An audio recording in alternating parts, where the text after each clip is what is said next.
Sasa yule mwenye kawimbo akasema ibada njema inaanzia nyumbani. Wewe kusikia kawimbo?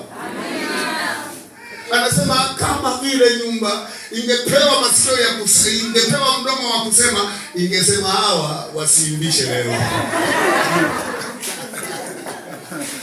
Haleluya. Haleluya. Amina. Tengeneza. Jina la Bwana libarikiwe. Kama kuna jambo halijakaa sawa, tengeneza.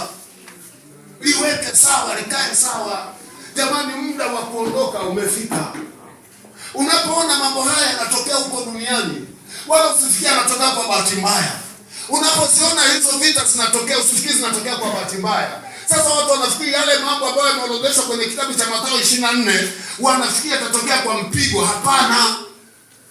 Yale yanatokea hatua kwa hatua, na kwa taarifa yako, mambo yote yaliyotajwa kwenye kitabu cha Mathayo 24, karibu yote yametimia.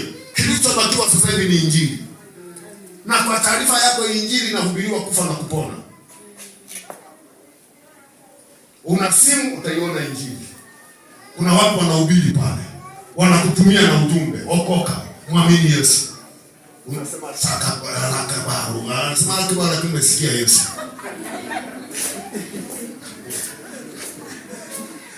Haleluya.